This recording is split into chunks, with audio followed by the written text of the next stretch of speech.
Good morning, Steve. We're here ahead of tonight's game against Dunkirk in the FA Youth Cup. Last season we had a great run. How do you think we can do this year? You're not going to get a third round run every year, right? Well, first of all, we have to accept that.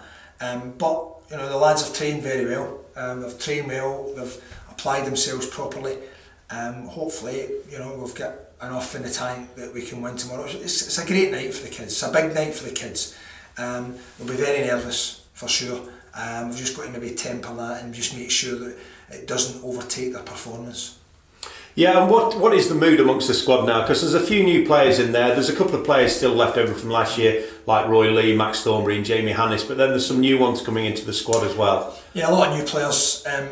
Although some of them are second years, they didn't get a great deal. They certainly didn't get a lot of FA Cup football. But there's one or two talented players in amongst it. There's a couple of little nuggets there that hopefully we can work on.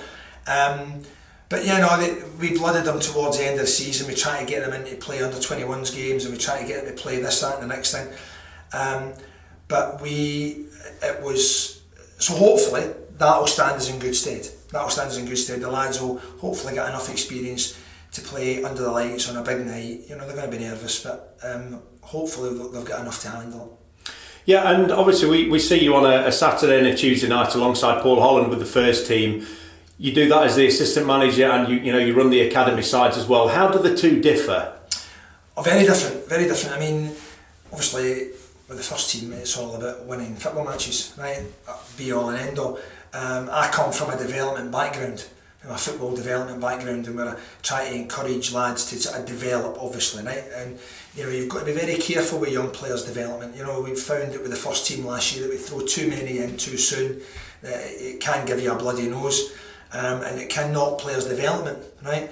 So games like tonight against Dunkirk in the FA Cup, it's more like a first team game, because you're asking lads to go as part of their development is now go and win a football match, because if you don't win the football match you're out the cup, right? And I know of other cup competitions we play in, but the FA Youth Cup is the one the boys all want to play in. Yeah, so how big is your squad then? How big of a pool of players have you got to choose from this year's FA? Oh yeah, we've got a decent bunch. We've got. I can in effect put two teams, a first year team and a second year team. But at the minute we're it's up to them to fight for their place. You've got to earn the right to play. So it's not, tonight's game will not be taken like a development game, or it will be, but as part of that development, we're insisting that they go and win a football match. Not for me, necessarily for the football club, but for themselves, for their own development. They need to know what it's like to win a football match and really put their body on the line to win a football match. Because if they go on and play in someone's first team, they'll be expected to do that every week. We look at some of the players there, and a lot of them, they're friends before they've even come to Ilkeston. Some of them have, and so how does it affect some of them when they see their friend getting picked and playing and they feel as though they've missing their chance? Yeah, that's never an easy thing to do. But what you try to say, explain to parents right from the beginning and players, is that everybody's development profile is unique.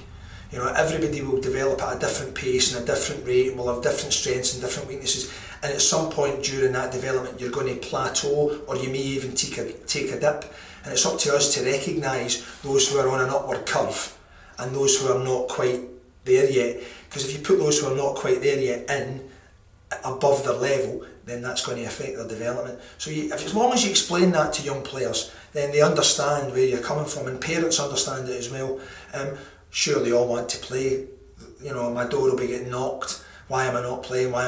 Which is good, right? You want that. You want players to play for you. But I have to be rest assured that when I pick the team, those who are not left out, there's a reason why they're not being played, and I'm honest with them and try to explain to them this is the reason why you're not playing just at the moment. It doesn't mean to say they won't be playing in the next round, because you either play yourself in or you play yourself out. These guys who play tonight might do very well, and I've got to pick them next game. One or two might struggle, and I may have to make decisions come the next game, hopefully. That's great. Well, cheers. Thanks very much for your time, and good luck tonight, Steve. Thanks very much. Cheers.